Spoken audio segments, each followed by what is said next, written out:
Hello everyone, welcome back to my new video. So आज का video का topic होने वाला है कि what are the important chapters जो कि आपके नीट यूजी 2024 में आने वाले हैं। बेसिकली क्या है कि एनएमसी जो है वो नीट यूजी 2024 के लिए कुछ चैप्टर्स जो हैं, कुछ सिलेबस मतलब रिड्यूस किए हैं एनसीईआरटी के केमिस्ट्री और बायोलॉजी के। तो थोड़ा सा वीडियो बनाने में मैं लेट हो चुकी हूँ because I am a college going girl. So first year MBBS अभी थोड़ा कुछ ही महीने हुए हैं फर्स्ट ईयर में, तो थोड़ा सा टाइम मैनेज करने में मेरे को दिक्कत आ रही है, तो मैं लेट ज़रूर हो गई हूँ। बट इस वीडियो में आपको कंप्लीट समरी मिलने वाला है कि बायोलॉजी में क्या रिड्यूस हुआ है और केमिस्ट्री में क्या रिड्यूस हुआ है। सबसे पहला ये चीज़ है कि नया एनसीईआरटी आया हुआ है, तो आपको सबसे पहले आपका न्यू एनसीईआरटी खरीदना बहुत ज़रूरी है बिकॉज हो सकता है कि उसमें नए डायग्राम्स ऐड किए हों और न्यू लेबलिंग जो कि आएगा। और एक एक क्वेश्चंस बहुत इंपॉर्टेंट होता है, लाइक एक क्वेश्चंस अगर गलती करते हो कन्फ्यूजन्स की वजह से तो 5 मार्क्स रिड्यूस होते हैं और अगर छोड़ते हो तो 4 मार्क्स। तो इसलिए इम्पॉर्टेंट है सिलेक्शन पॉइंट ऑफ व्यू से, तो हर एक क्वेश्चंस बहुत इंपॉर्टेंट होता है। तो सबसे पहला जो चीज़ है वो है आपको न्यू बुक्स खरीद लेना है एनसीईआरटी के। अलॉन्ग विद दैट आपको जो ओल्ड एनसीईआरटी है उसको भी फॉलो करना है। बिना देर किए let's get into the video. तो हम सबसे पहले स्टार्ट करते हैं बायोलॉजी से कि क्या क्या लिविंग वर्ल्ड का जो पूरा चैप्टर रिड्यूस नहीं किया गया। लिविंग वर्ल्ड का सिर्फ जो टॉपिक है टैक्सोनॉमिकल एड, सिर्फ उसको हटाया गया है। तो लिविंग वर्ल्ड पढ़ लेना है लेकिन टैक्सोनॉमिकल एड नहीं पढ़ना है। नेक्स्ट आता है हमारा सेकेंड चैप्टर जिसमें क्लासिफिकेशन वाला, तो अल्टरनेशन ऑफ जनरेशन रिड्यूस कर दिया गया है, जिसमें हैप्लॉइड, डिप्लॉइड और हैप्लोडिप्लॉन्टिक वगैरह पढ़ते थे, लाइफ फेज ऑफ प्लांट, तो वो रिड्यूस कर दिया गया है। बट स्टिल मतलब न्यू एनसीईआरटी में नहीं है लेकिन आपको पुराने एनसीईआरटी से कवर कर लेना है बिकॉज ब्रायोफाइटा, टेरिडोफाइटा ये सब जब आएगा तो उस पर बेस्ट क्वेश्चंस में ऑप्शंस में ज़रूर बनाएगा कि इनका लाइफ कैसा है, हैप्लॉन्टिक है कि क्या है वगैरह वगैरह। तो ये न्यू एनसीईआरटी में दिया हुआ है नहीं लेकिन उसको कर लेना है। उसके बाद आता है मॉडिफिकेशन ऑफ स्टेम्स, रूट्स, ये सब, तो वो ओल्ड एनसीईआरटी में है, न्यू एनसीईआरटी में नहीं है, बट इसको वहाँ से भी कर लेना है। हाँ, ये एक चीज़ अच्छा हुआ है, that is secondary growth of plant हटा दिया गया है और वो न्यू एनसीईआरटी में नहीं एडेड है और वो नीट में भी नहीं आने वाला है। अब ये बताना है कि कैसे मुझे पता चला कि ये नीट में आएगा और ओल्ड एनसीईआरटी। तो एनएमसी जो है वो अपना पीडीएफ है अपलोड कर दिए हैं, बिल्ड है। कुछ न्यू फैमिलीज ऐड किए गए हैं, सोलनेशिया, लिलियसिया फैमिली को हटाकर कंपोजिट और मलवेशिया, क्रूसीफेरेसी ये सब फैमिली ऐड किया गया है जिसको आपको पढ़ लेना है, न्यू एनसीईआरटी में ऐड है। उसके बाद आता है कि कॉकरोच को हटा दिया गया है बट फ्रॉग को ऐड किया गया है। तो फ्रॉग तो ऐसे भी पहले से ही था बट फ्रॉग पढ़ लेना है, कॉकरोच नहीं पढ़ना है इस बार। और क्लास 11th का जो डाइजेशन एंड एब्जॉर्प्शन चैप्टर है उसको कम्प्लीटली रिमूव कर दिया गया है, कम्प्लीटली उससे क्वेश्चंस नहीं आएगा। बट स्टिल जब आप आगे वाला चैप्टर्स पढ़ोगे, ब्रीदिंग, ब्लड सर्कुलेशंस या फिर इधर आगे ह्यूमन फिजियोलॉजी को अच्छे से जानने के लिए बहुत ज़रूरी है, ह्यूमन बॉडी को अच्छे से जानने के लिए ज़रूरी है कि हम डाइजेशंस को कैसे रिड्यूस कर सकते हैं। तो इसलिए न्यू एनसीईआरटी में वो है नहीं और मे बी नीट में भी ना आए, लेकिन हो सकता है कि ये बायोलॉजी है। बायोलॉजी का पेपर में 360 में अगर आप 340 प्लस नहीं लाते हो तो सिलेक्शन से मतलब आउट हो जाते हो। क्या करना है आपको, ओल्ड एनसीईआरटी को फॉलो करते हुए चलना है बायोलॉजी के लिए। तो उसमें जो डाइजेशन चैप्टर है, एब्जॉर्प्शन चैप्टर है, उसको एक बार ज़रूर रीड कर लेना। ज़्यादा सीरियसली नहीं करना बट स्टिल करना है। हाँ, वो चैप्टर रिड्यूस हुआ है बाय द वे। उसके बाद आता है इधर breathing, blood circulations, chemical integration and coordination, इन सब में कोई चेंजेस नहीं किया गया। इधर बाकी आगे में ह्यूमन फिजियोलॉजी में कोई भी चेंजेस नहीं किया है, बस सेंस ऑर्गन का टॉपिक हटा दिया है। तो सेंस ऑर्गन से रिलेटेड कोई भी चीज़ आपको नहीं पढ़ना है उसमें और ना क्वेश्चंस करना है। फिर हम बात करते हैं क्लास 12th से। तो क्लास 12th के बायोलॉजी में आपको रिप्रोडक्शन इन ऑर्गेनिज्म जो चैप्टर 1 है वो कम्प्लीटली रिड्यूस कर दिया गया है। बाकी उसके आगे sexual reproduction in organisms, human reproductions और रिप्रोडक्टिव हेल्थ, इन सब में कोई चेंजेस नहीं किया गया है। जेनेटिक्स में कोई चेंजेस नहीं किया गया है। तो जब इतना चैप्टर रिड्यूस हुआ है तो बेसिक सा बात है कि जेनेटिक्स से तगड़ा क्वेश्चंस आने वाला है, कॉन्सेप्चुअल क्वेश्चंस आएगा। वो इतना इंपॉर्टेंट है कि मैं क्या बताऊं, लाइक बच्चे फंसते हैं अगर क्वेश्चंस प्रैक्टिस ना हो तो वो याद भी कर लेना है, क्वेश्चंस प्रैक्टिस भी कर लेना है जेनेटिक्स से। उसके बाद आता है ह्यूमन हेल्थ एंड डिजीज़ में कोई चेंजेस नहीं है, एज इट इज़ है।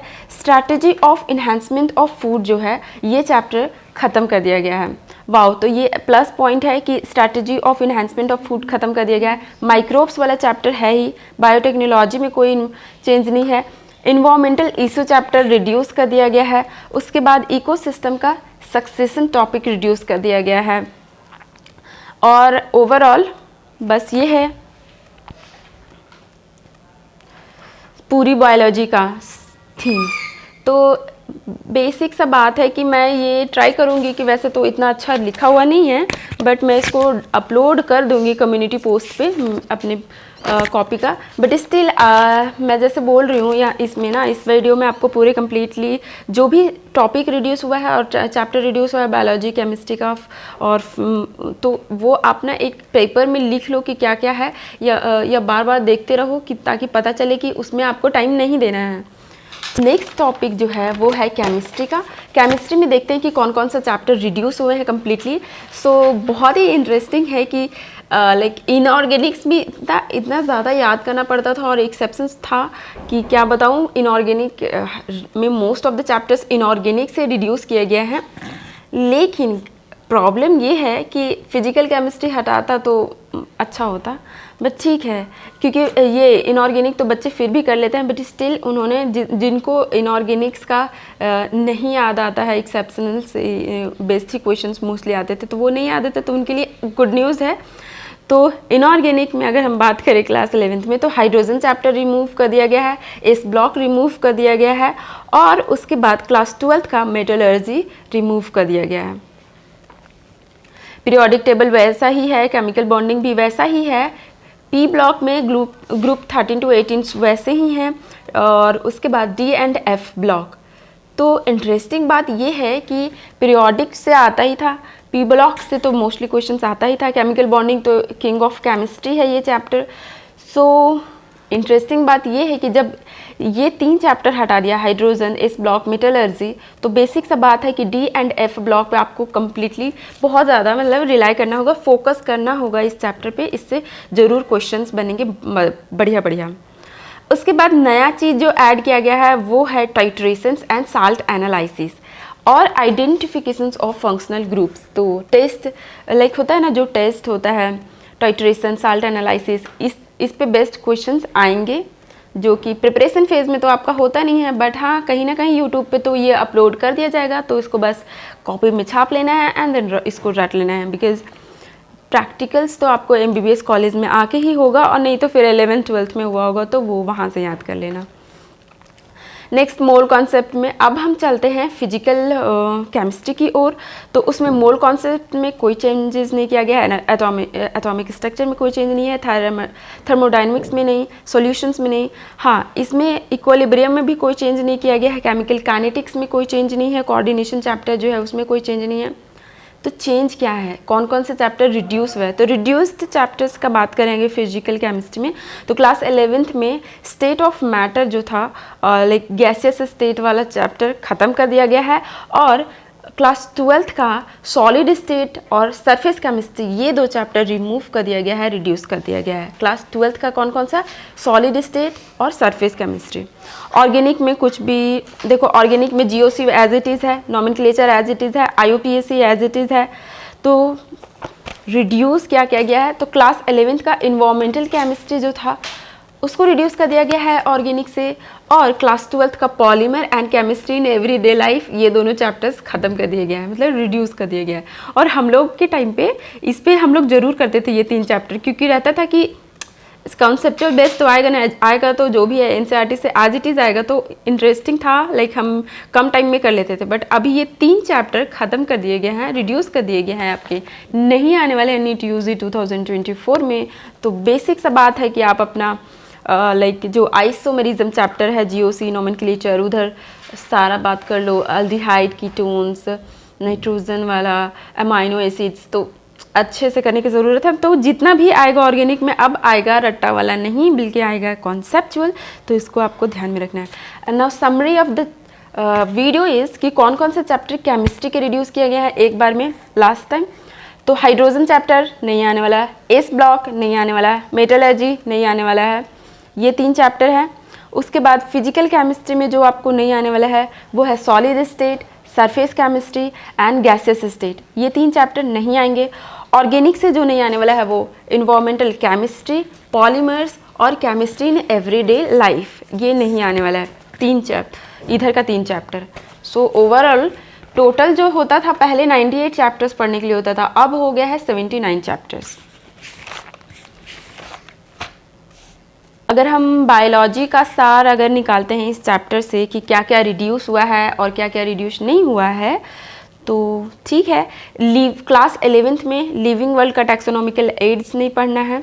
उसके बाद मॉडिफिकेशन ऑफ रूट्स स्टेम्स में नया फैमिली ऐड हुआ है वो पढ़ लेना है, और उसका लेकिन सेकेंडरी ग्रोथ ऑफ प्लांट्स जो है वो नहीं पढ़ना है। कॉकरोच नहीं पढ़ना है, कॉकरोच जो हम लोग इतना याद करते थे उसका, तो वो नहीं पढ़ना है। उसके बाद ट्रांसपोर्ट इन प्लांट वाला जो है तो वो मैकेनिज्म ऑफ ट्रांसपोर्ट नहीं पढ़ना है। मिनरल न्यूट्रिशंस पढ़ना है ओल्ड एनसीईआरटी से, लेकिन उसका नाइट्रोजन साइकिल नहीं पढ़ना है। और ये वर्नलाइजेशन टॉपिक नहीं पढ़ना है। प्लांट ग्रोथ एंड डेवलपमेंट से डाइजेशन एंड एब्जॉर्प्शंस नहीं पढ़ना है। उसके बाद इधर डाइजेशन ऑब्जेक्शंस के बाद ह्यूमन फिजियोलॉजी से सेंस ऑर्गन्स नहीं पढ़ना है। क्लास 12th में रिप्रोडक्शन इन ऑर्गेनिज्म चैप्टर नहीं पढ़ना है। इन्वायरमेंटल इशू चैप्टर नहीं पढ़ना है। Strategy of food enhancement chapter नहीं पढ़ना है। बस दैट्स इट।